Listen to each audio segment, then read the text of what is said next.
passé et l'avenir au secours du présent. Le beau est toujours bizarre. Non, je n'y crois pas. Rien ne distingue les souvenirs des autres moments. Le bizarre est souvent beau.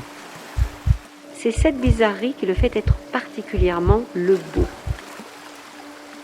Le beau bizarre Non, oui, pour moi, oui. de Zineb Souleimani.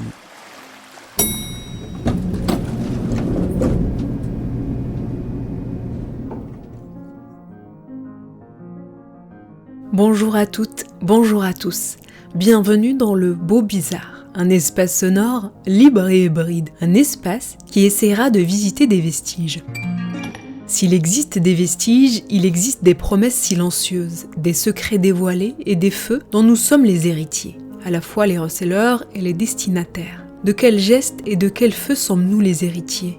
Ainsi commence le court texte qui présente le solo de danse Vestige de et par Benjamin Bertrand, présenté début décembre à la Ménagerie de Verre dans le cadre du festival Les Inaccoutumés, un lieu fondé par Marie-Thérèse Allier dans les années 80 et qui fut mythique et incontournable pour la création contemporaine indépendante. Et c'est à la Ménagerie de Verre que j'ai retrouvé Benjamin Bertrand un soir où il n'y se jouait pas de spectacle. Un soir où des travailleurs de l'invisible furent visibles pour nous et nous avons cohabité avec eux et leurs gestes sonores pour tourner autour de la question originelle: de quels gestes et de quel feu sommes-nous les héritiers ?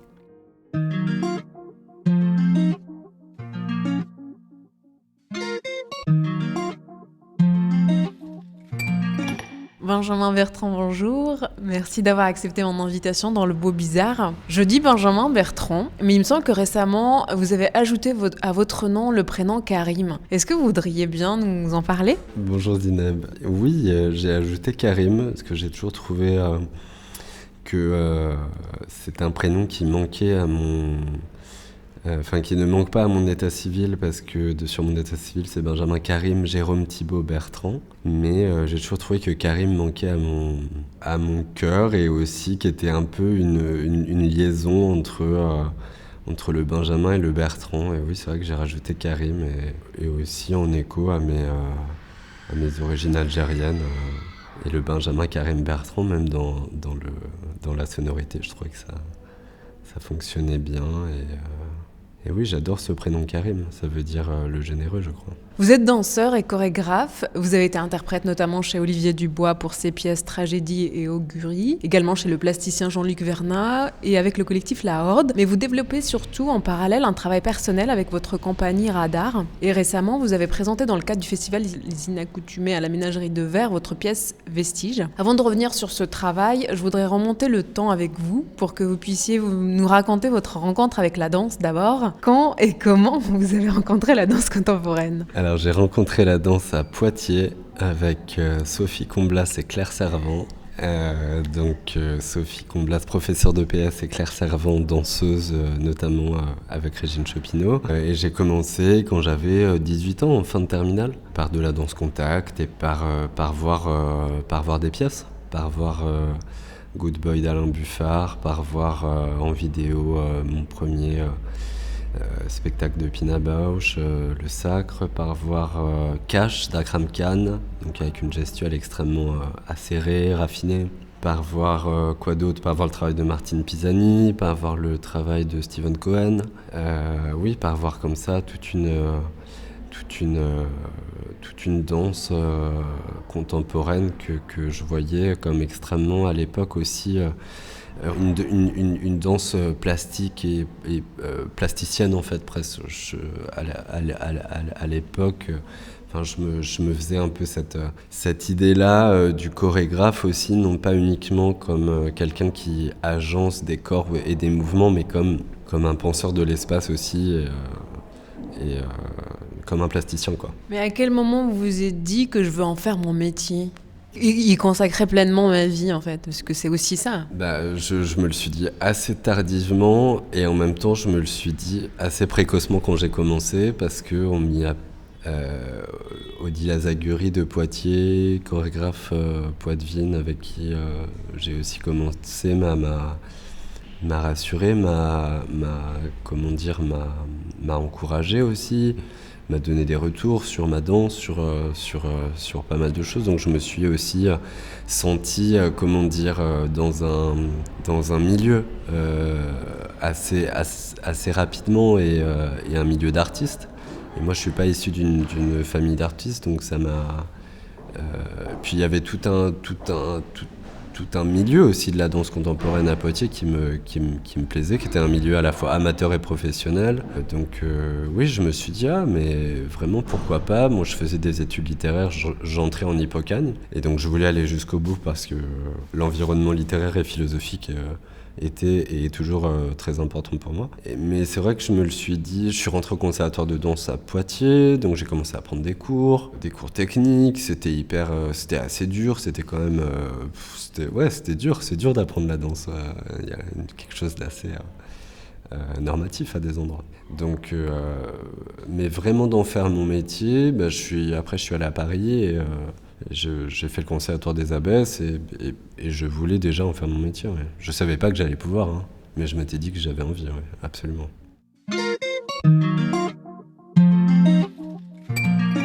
Vous avez donc présenté votre solo Vestige en décembre 2021 ici à la Ménagerie de Verre à Paris. Mais il me semble que c'est un report de l'édition 2020 du festival. Qu'est-ce que ça produit dans le corps et dans l'énergie de la création de devoir suspendre l'élan initial d'un projet ? Alors ça a été... Alors merci de me poser cette question parce que ça n'a pas été simple cette reprise parce que aussi la création de l'année dernière de Vestige était dans la traversée d'une résidence au Japon que j'avais eue à la Villa Kujoyama, où j'ai étudié le théâtre No et où j'ai beaucoup improvisé, donc j'étais vraiment centré sur ma pratique, ce qui m'était vraiment jamais arrivé. Et ensuite, quand je suis revenu, j'ai eu des possibilités de présenter le travail, j'ai eu des possibilités de répétition, j'ai eu surtout une année qui a été, avec les deux confinements aussi, qui a été épidermique comme pour beaucoup de personnes, enfin comme pour nous tous je crois, et qui a été surtout très, d'un point de vue créatif,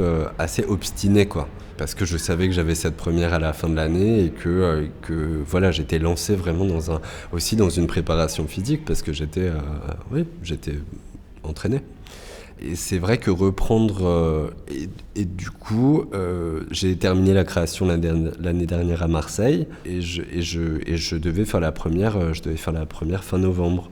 Donc oui, en effet, tout était assez dans le prolongement d'un an et demi de travail, quoi. Et c'est vrai que le reprendre là, toute la première partie du solo est vraiment une première partie d'accumulation de mouvements pendant 20 minutes.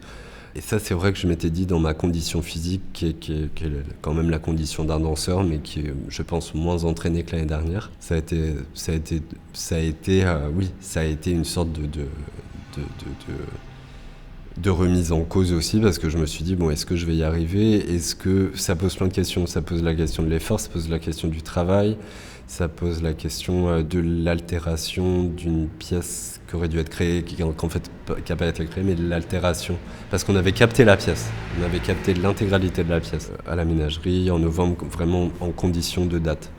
Donc oui, ça pose vraiment la question de l'altération et qui est sûrement assez adéquat dans ce projet-là aussi. Donc, mais je pense avoir retrouvé les questions de la pièce. Je pense avoir retrouvé les souffles du solo aussi.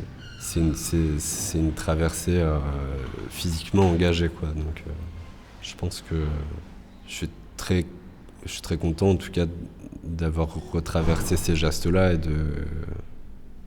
et d'avoir pu les retrouver, quoi. Comme un peu, je parlais avec une de mes collaboratrices qui me disait tu peux aussi essayer de retrouver ta pièce comme si c'était un animal sauvage,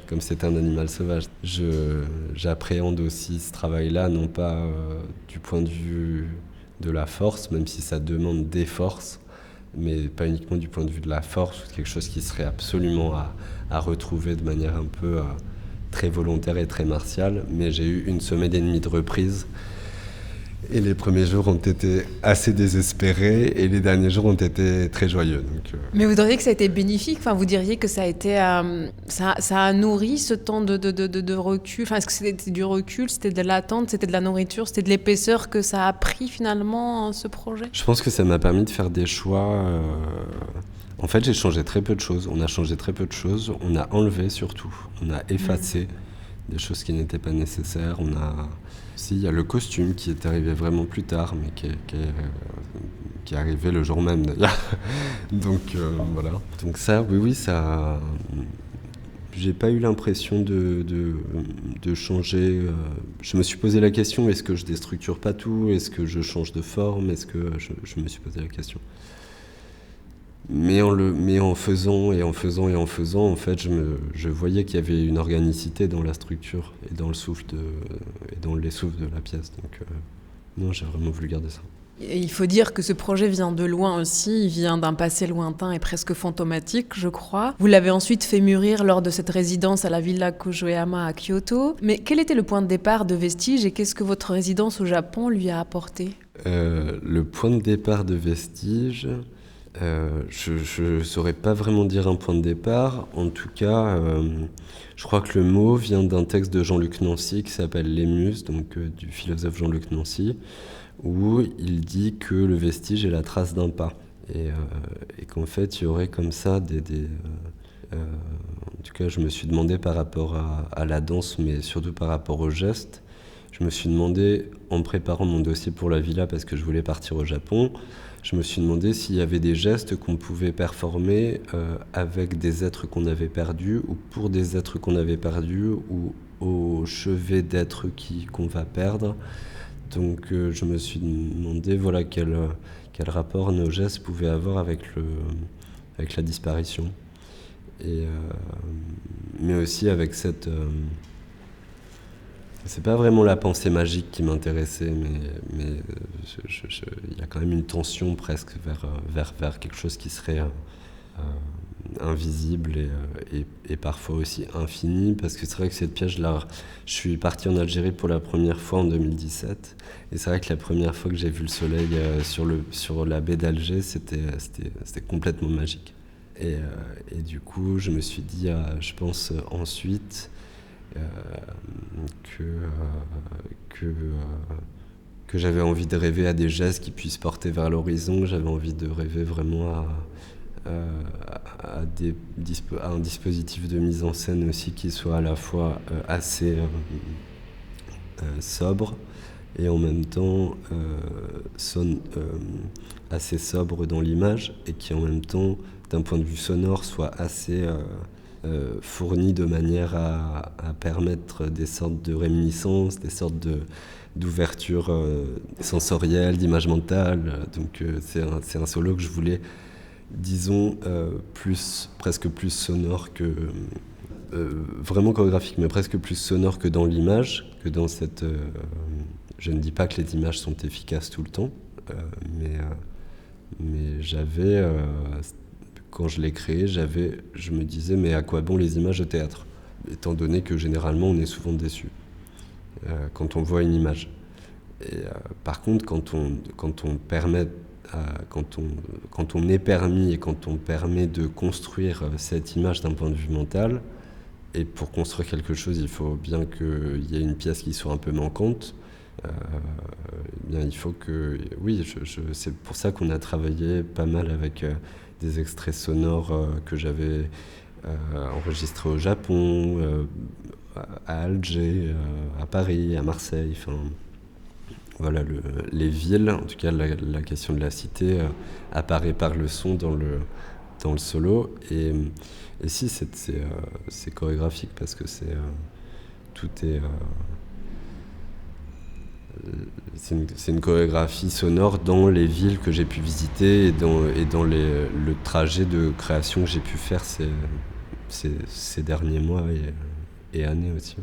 Je crois que sous ce nom Vestige, il y a l'envie de créer une archive chorégraphique justement que vous nommez Atlas des gestes mélancoliques. Qu'est-ce que ça veut dire et la mélancolie, ça vient d'où ? Alors c'est vrai que j'ai un peu appelé ça comme ça en écho évidemment avec de la distance, parce que à mon échelle, mais en écho à ce qu'Abi Warburg, donc un penseur de l'histoire de l'art, un historien de l'art, aussi a voulu donner comme ça une sorte de lien. Il a cherché le lien que pouvaient avoir les différentes représentations du pathos à travers l'histoire de l'art, et surtout dans l'art de la Renaissance. Et quand j'ai fait une pièce qui s'appelle Rafale en 2017, on s'était beaucoup appesanti, je dirais, sur ce mouvement du drapé. Du coup, on avait un rapport comme ça entre nos corps, nos ventres et le mouvement du drapé. Et c'est à partir de ça qu'on a pu construire des images, à partir d'un mouvement d'ondulation. Quand je suis parti au Japon, je suis rentré, j'avais plein de vidéos. Et je me suis dit, j'avais envie de faire un solo, et un ami metteur en scène d'un camp est venu, m'a dit, fais-en une archive. Essaie de faire des captures d'écran de certaines vidéos, essaie de les séquencer, essaie de les nommer. Donc j'ai commencé à regarder ce que j'avais fait. Et vraiment c'est assez rare de se dire qu'en fait, à un moment aussi, on peut avoir un travail où on n'a pas besoin de toujours produire du geste, mais en fait, les gestes, ils ont été produits. Donc j'aimais bien ce processus écologique aussi, où en fait, malgré tout, le feu corporel, le feu physique, à un moment, il faut qu'il se repose. Il faut trouver des moyens pour qu'on puisse ne pas être en combustion constante, quoi. Et du coup, j'aimais bien ça. Donc j'ai commencé à séquencer des vidéos. J'ai appelé ça geste mélancolique, mais parce que c'est une humeur aussi, la mélancolie, et j'aimais bien cette idée. C'est aussi en référence à un article de Romain Noël que j'avais lu en revenant du Japon, donc un philosophe qui a écrit un article qui s'appelle « La science mélancolique », et où il y a vraiment cette réflexion aussi sur le lien qu'on a aussi à la terre, et aussi à une forme de mémoire. Bon, alors là, je me demande quand même, je réfléchis sur ce concept de nature qui est très fort aussi en ce moment, et qui, je lis un texte de Clément Rosset sur l'antinature, donc sur aussi la puissance de l'artifice. Et aussi sur est-ce que la nature ne serait pas un artifice, ça c'est une autre question, mais oui, la mélancolie comme écoute, peut-être d'une forme d'humeur assez gravitaire, et d'attention au sol. Et c'est vrai que dans le solo, il y a des matières assez aériennes, mais il y a aussi des matières assez terriennes, que j'ai appelées parfois humiliation. Humiliation, donc humus, donc retour à la terre. Et c'est vrai que c'est une pièce qui, à des endroits, mais plutôt sous la forme de gestes, donc de choses qui sont secrètes quand même, qui ne sont pas dites. Mais c'est vrai que je me suis retrouvé aussi face à des textes de Kateb Yassine, face aussi à toute cette histoire de l'Algérie coloniale, avec un texte de Karim Al-Azali aussi sur les effets psychiques de la colonisation française en Algérie. Donc voilà, il y avait aussi ces fantômes-là qui sont revenus par la lecture, mais aussi par tout un corpus de textes qui était là pendant la création, de Paul Ricoeur aussi sur la mémoire et sur l'oubli.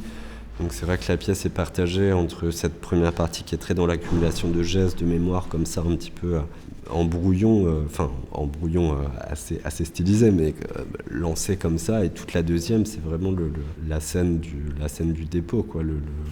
C'est plutôt un corps qui se laisse faire par les traces qu'il a déposées, par les fantômes qui peuvent venir, par une forme d'effacement aussi. Ouais. Justement, vous avez donc créé un corpus de danse filmé pendant votre résidence au Japon, autour, je crois, de 196 danses filmées. Et là, je comprends aussi qu'il y a eu des nourritures par des lectures, par ce voyage un peu premier qui était en Algérie. Comment ensuite vous puisez dans cette fresque et vous constituez une écriture narrative qui a été ce solo? Comment vous épurez et vous digérez tout ça? sur scène? Alors sur scène, tout au long de l'année dernière, je me suis inspiré principalement de 2 vidéos, une que j'ai appelée le faune et l'autre que j'ai appelée le totem.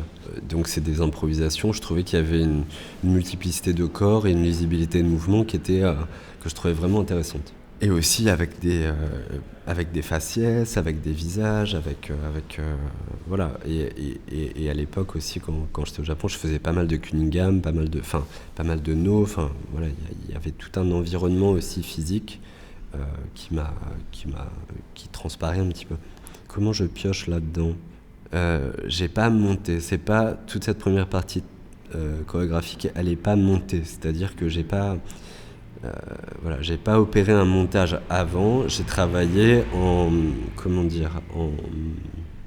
porosité, quoi. C'est-à-dire que j'ai essayé tout au long de la création de mettre ce motif-là avec ce motif-là, avec ce motif-là, avec ce motif-là, avec ce motif-là, mais je voyais que ça faisait pas danse. Ça ne faisait pas une danse. Et un jour à Marseille, vraiment à la fin du processus, je me suis dit oh là là, qu'est-ce que je fais là ? Je pourrais être à la plage, il fait hyper beau.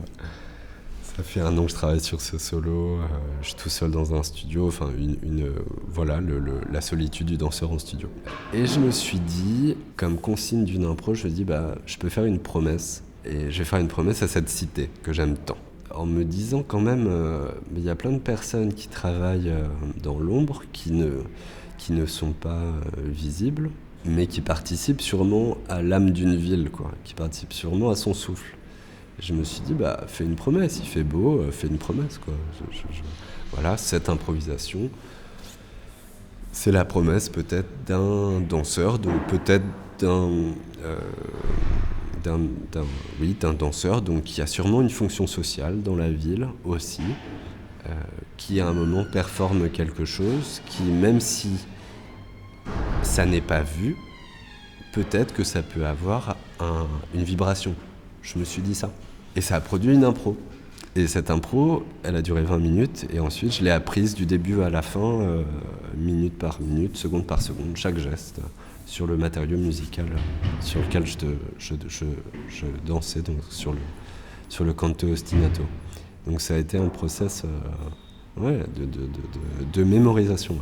D'une improvisation. Comme si, en fait, du coup, dans cette traversée à 3 points entre la France, l'Algérie et le Japon, vous vous êtes rempli comme ça de strates et de couches de plein de matières, et qu'à un moment donné, à Marseille, dans la page vide et la solitude angoissante et angoissée du danseur, au moment où la date de la création approche, quelque chose se digère et sort comme par magie. Absolument. Oui, c'était... Oui, il y a une autre danse de cette même résidence que j'utilise pour la fin des forêts, pour le prochain projet. C'était vraiment j'arrivais en bout de souffle, quoi. Et c'est là où se sont passées les choses les plus intéressantes. Et j'ai adoré ça parce que je retrouvais aussi presque des matières assez loose qu'on trouve chez Yvonne Rainer ou qu'on trouve... j'aimais bien aussi cette possibilité de créer une danse à partir de la fatigue. Je trouve que c'est... je dis pas qu'Yvonne Rainer performe une danse fatiguée, hein, c'est pas ce que je dis. Mais je dis juste que il y avait des choses dans la détente, dans la fatigue, dans le je sais pas, il y avait des motricités, des tracés que j'ai aimé. J'aime beaucoup cette danse. Et en fait, je l'ai interprétée aussi, parce que quand on nomme aussi certaines parties d'une danse, on voit et on se dit « Ah, mais ça peut être ça ». Donc j'aime bien, il y a cette partie aussi d'interprétation de la danse. Par exemple, je sais qu'il y a une danse de la pluie il y a vraiment une danse de la pluie dans ce solo. Et ça m'a fait rire parce qu'il y a un éléphant, donc à un moment, il y a un texte dans le solo, et je parle d'une sorte d'esprit éléphant qui vient secourir un naufragé. Et cet éléphant, il s'appelle Anvar. Et en cherchant dans la mythologie berbère, j'ai vu qu'il y avait une danse de la pluie qui était performée par une sorte de déesse féminine qui s'appelait Anzar. Et ça m'a vraiment fait rire, quoi. Enfin, il y avait des correspondances avec les noms qui étaient... cette correspondance-là, je la trouve intéressante. L'éléphant qui apparaît s'appelle Anvar. Il te porte sans jamais te brusquer, mais il pleut et la tempête te démonte quand apparaît l'éclaircie, sans que la nausée ne cesse, sans que ton corps ne soit épargné par la violence des vents, tes bras qui plient sous la pression des vagues et du temps et des mots qui encore te compriment la cage, t'enserrent dans la prison du cœur et forment autour de toi une armure de métal qui tape contre tes os. Et sans que jamais tu n'abandonnes, tu continues de nager, tu continues d'avancer dans ce rêve sans répit et dans cette noyade, car Anvar est toujours là, ses défenses entre tes aisselles, ses deux grandes oreilles frôlent tes genoux, et toujours la mer est grise, l'eau couleur perle, les nuages d'un gris nauséeux, tu es perdu au large, au loin la plage de galets, la forêt y brûle encore, et sous Anvar, crient les anciens peuples de la mer, rois pachydermiques aux membres immenses. Bon, après, philosophiquement, ça soulève des questions. Ça soulève la question de la nécessité, du hasard, est-ce que vraiment on est influencé, est-ce qu'on est nécessairement mu par... la question du destin, elle est assez vieille, mais est-ce qu'elle est si peu contemporaine que ça? Je sais pas, mais bon, ça pose des questions de dire que quand même, on serait mus par des forces qui nous sont inintelligibles. Il y a une opacité, clairement. Je pense qu'on peut renoncer à se connaître soi-même, mais on peut ne pas renoncer à s'écouter. Peut-être c'est peut-être ça. C'est peut-être une question d'écoute, peut-être plus que de connaissance. Sur scène, autour de vous, vous avez installé quelques chaises vides en demi-cercle. Et puis, il y a un tissu plié sur lequel il est écrit des mots et des phrases indéchiffrables, comme ça, pour nous, depuis la place du public, mais avec lequel vous démarrez votre danse. Comme si vous entriez dans un rituel pour convoquer des êtres absents et leur demander l'autorisation de démarrer. C'est pas vraiment l'autorisation de démarrer. C'est que j'aimais cette idée d'avoir une assemblée invisible aussi pour les chaises qui soit... une sorte de miroir aussi sur scène. Oui, de personnes qui peut-être étaient là, ne le sont plus, qui peut-être seront là, qui peut-être sont là mais qu'on ne voit pas. Des présences un peu diaphanes. Et puis oui, ce texte imprimé sur du satin, il est assez fondateur. C'est une lettre qui m'est très chère, que j'ai eue à ma naissance. Oui, c'est une lettre qui m'est très chère et qui non pas donne une lecture sur tout ce qui se déplie ensuite, mais j'avais envie de plier ce texte et déjà de l'étendre. Enfin, il est étendu. Et oui, j'avais envie de le plier. Je trouve que j'avais envie de commencer par un geste usuel et de plier ce texte-là et de le mettre devant le public comme une sorte de pliage, oui, de secrets non pas mis à distance, pour le coup de secrets mis à proximité, mais dont on n'aurait pas totalement la vision, dont on n'aurait pas totalement la connaissance, quoi. Alors c'est pas un mystère, parce que je pense pas qu'il y ait une considération sacrée là-dedans, mais il y a une sorte de secret, il y a peut-être une énigme aussi. Et puis c'est un retour vers le passé, quoi. C'est aussi une sorte de lire une lettre qu'on nous a adressée quand on était jeune et de danser avec ou devant peut-être cette lettre-là. Oui, j'y pense pas pendant le solo, mais oui, c'est un signe que j'avais, ce signe du pliage. Oui, j'avais envie de l'avoir sur scène. Mais c'est un indice que vous posez devant les yeux du public aussi, mais qui lui est un peu inconnu, ou un peu pas inconnu, mais pas accessible en tout cas. Enfin, c'est quelque chose qui est dans une tension entre je donne un indice, mais je dévoile pas son contenu. Oui, je pense que c'est toute la tension entre l'exposition de quelque chose et son exhibition. En fait, pour moi, c'était important parce que c'est aussi une manière de partager ce récit-là. Même si ce récit n'est pas connu, il est quand même là, quoi. Et je pense qu'on sent le poids de ce récit et la force que ce récit donne aussi à tout ce qui se passe après, quoi. On sent plus la force que ça insuffle que son poids, je crois. Et puis, il y a ce texte vers la fin dont vous avez parlé un peu plus tôt, qui convoque comme ça, par des mots clés que j'ai retenus, forêt, horizon, tempête, que vous adressez au public les yeux fermés et que vous demandez au public aussi de fermer les yeux avec vous. Vous entremêlez souvent votre travail par une écriture comme ça, poétique, un peu comme, encore une fois, des indices que vous partagez avec le public. Qu'est-ce que les mots tissent à votre propos ? Je sais pas vraiment ce que ça tisse. Enfin si, ça tisse un paysage, ça tisse évidemment ce que ce texte peut dire, peut tracer comme relief de paysage, ou en tout cas comme une situation spatiale. Et c'est vrai que ce texte, il est important pour moi, c'est le récit d'un rêve, mais c'est vraiment une situation spatiale entre une forêt et un horizon maritime, quoi. Donc c'est vraiment un corps qui est entre ces deux espaces et aussi ces deux temporalités, quoi. Et ça me paraissait important parce que j'avais fait ça aussi quand j'avais présenté le solo à Avignon.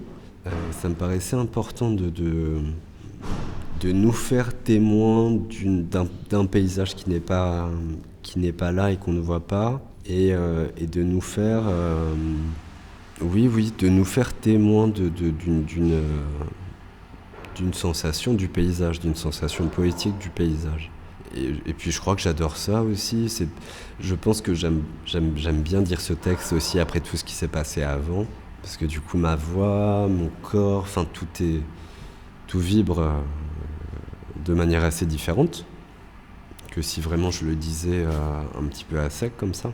Là tout est plus vibratoire, et puis aussi la fin du texte me fait vraiment bouger, trembler, développe aussi une motion donc c'est vraiment la langue là qui devient initiatrice de rythme et de mouvement, quoi. Donc et aussi avec tout l'environnement sonore de Florent Colotti avec qui j'ai travaillé pour le son, et aussi avec les lumières d'Abigail Fowler. Donc j'aime bien cet horizon couvre ce solo-là, je trouve, à la fois d'une image qu'on ne voit jamais, et en même temps, à la ménagerie de verre, je trouve que le béton, le blanc et le gris du sol, je trouve qu'il y avait quelque chose qui était à la fois assez industriel et assez minéral, et je trouve que ça répondait bien avec ce texte. Et justement, vous en parliez à l'instant, il y a aussi un élément dans la dramaturgie de l'écriture qui est assez important dans ce travail, c'est le son. En fait, c'est très très très fort la place que vous lui donnez, et c'est encore une fois tissé de tous les horizons et de tous ces points géographiques et dans le monde qui ont été un peu des inspirations fortes pour ce travail. Comment les choix, parce que du coup j'ai eu des références et la plupart je les connaissais pas, et je me suis dit tiens, c'est assez riche, c'est assez mystérieux, c'est assez il faut faire des recherches pour comprendre un peu le narratif ou l'histoire de chaque élément, quoi, même. Donc comment vous avez opéré cette composition, quelle indication vous avez donnée au créateur sonore par exemple pour créer cette nappe comme ça? Là pour le coup c'était vraiment un montage qui était en relation avec toute cette première partie. Donc on a travaillé à partir d'une timeline, donc à partir de toute cette timeline d'improvisation de la première partie, et ensuite on a travaillé à partir de la deuxième où on voulait qu'il y ait des échos à la première, mais des échos sonores. Donc en fait il y a comme un versant négatif de la première partie, c'était l'idée en tout cas. Pour les sources qu'on a utilisées, ça s'est fait aussi par le hasard à des endroits. On a vraiment travaillé avec le hasard.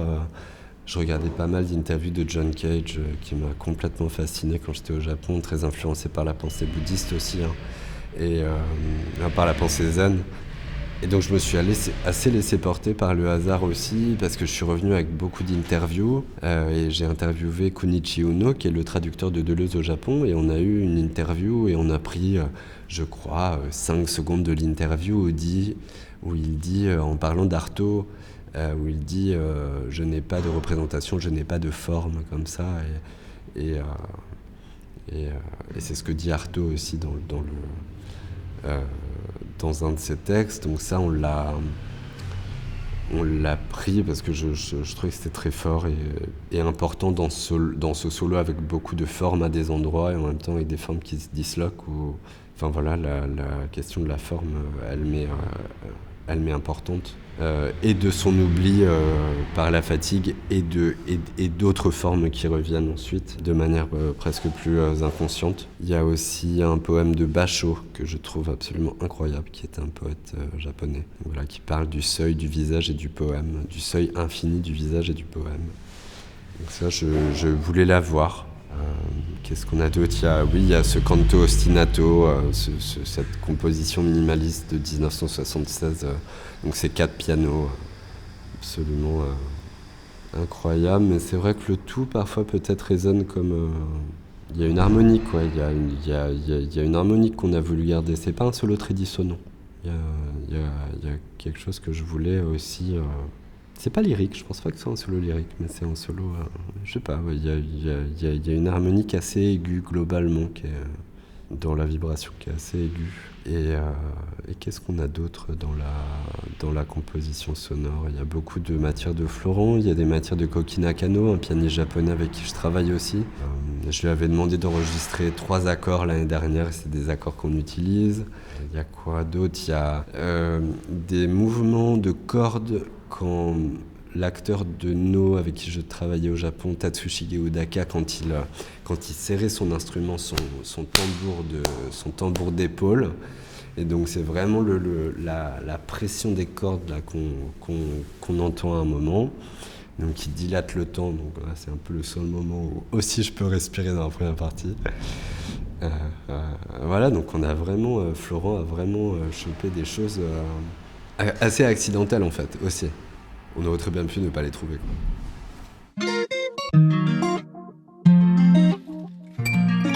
Je crois que de votre résidence, du coup, à Kojoyama, vous avez récolté une matière féconde et dense qui va vous servir aussi pour votre prochaine pièce, qui sera votre première pièce de groupe, je crois. Où vous en êtes ? Quelles sont les intentions de ce nouveau projet ? Alors, c'est un projet pour l'instant... c'est un projet pour la première fois où il y a du coup où l'image, je dis, vidéo sera présente, sûrement pas dans son format vidéo, mais en tout cas, l'image virtuelle, sera présente. Et c'est un projet qui s'appelle La fin des forêts, qui sortira fin mars. Ouais, la première est fin mars au TAB pour le Festival Accord, le 31 mars et le 1er avril, qui rassemble 4 interprètes, dont moi. Et c'est un projet, en effet, je suis parti pour la première résidence d'une danse que j'avais produite donc à Marseille, durant cette fameuse résidence au Ballet National de Marseille. Et c'est une danse, donc c'est un projet où je me suis demandé, toujours cette question sur la peau et sur l'horizon, et où là je me suis demandé comment créer une sorte d'espace de cruising, en tout cas de navigation, et d'espace aussi où les corps des interprètes pourraient être vraiment, j'allais dire, érotiquement en lien. Mais oui, il y a un duo entre Nitsan Margaliot et moi qui est vraiment un duo qui est presque un duo d'amour et de lutte, quoi. Et au contraire, il y a aussi cette danse que j'extrais de cette archive, qui est une danse complètement horizontale, très fantomatique, qui est interprétée par Sherwood et Léonore. Donc voilà, j'essaie vraiment de relier cette question du cruising, donc cette pratique de drague de la communauté homosexuelle. Je m'inspire d'un texte aussi qui s'appelle Cruising Utopia, d'un philosophe américain qui s'appelle José Esteban Munoz, qui étudie comme ça le rapport entre l'horizon et le cruising. Donc il y a vraiment ces deux choses-là qui m'intéressent. Voilà, ça m'est un petit peu étrange d'en parler parce que là je suis en plein dedans. Mais je m'intéresse à la question de l'artifice et de la nature aussi, parce que représenter un paysage naturel sur un plateau aujourd'hui, quand certains paysages naturels sont en voie de disparition, et en écho à ce titre-là, La fin des forêts, qui est quand même un titre sur lequel je me questionne depuis que je l'ai produit, c'est-à-dire que est-ce que c'est la fin des forêts ou est-ce que c'est les forêts défunts ? Est-ce que Est-ce que en fait la pièce serait la répétition d'une seule et même scène ou une pluralité de scènes comme ça qui pourrait donner différentes fins comment donner un temps à la fin sur un plateau je suis traversé de pas mal de questions sur cette pièce, mais quoi en dire d'autre j'ai aussi hâte d'expérimenter cette chose-là que j'ai trouvée avec Vestige, qui est aussi de filmer la danse, de filmer des instants et de voir et d'interpréter ensuite ces instants-là, de pouvoir en faire comme une sorte de... Je crois que c'est Chris Marker qui parle de la bande magnétique du présent, quoi. Et du coup, il y a cette chose-là qui m'intéresse dans la dramaturgie de cette pièce, où la représentation du paysage sera au plus près de certains instants de corps, parfois in medias res, c'est-à-dire totalement dans le cours de quelque chose. Donc il y a toujours ces temporalités un peu disjointes qui m'intéressent. Donc c'est vraiment une question du temps, là où Vestige était vraiment pour moi quelque chose qui est de l'ordre d'un temps aquatique, quoi, qui ça coule jusqu'à arriver au sol. Voilà, il y a cette espèce de choses comme ça qui s'écoule. Pour moi, la fin des forêts, au contraire, c'est vraiment une pièce de...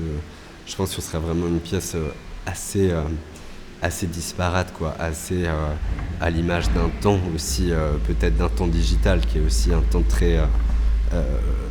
morcelé, c'est pas vraiment le mot, mais qui est un temps un peu plus fractal, quoi. Donc j'espère pouvoir donner un temps qui soit différentes sensations du temps, quoi. Après, voilà, je sais que ce processus demande beaucoup de temps de mémorisation, parce que voilà, je sais que quand j'apprends une danse et quand je demande là le travail qu'ont produit les danseurs sur cet apprentissage de cette danse est colossal, parce que apprendre une danse de 3 minutes avec tous les détails d'une danse, parfois c'est vraiment labyrinthique, quoi. C'est vraiment oui, et en même temps, je trouve que voilà, dans cette danse-là, il y a une sensation d'horizon et une sensation de fin, comme si on était un peu au bout du monde, quoi. Et il y a une forme de fatigue aussi là-dedans qui m'intéresse, et en même temps une sorte c'est José Esteban Munoz dans Cruising Utopia qui parle aussi d'une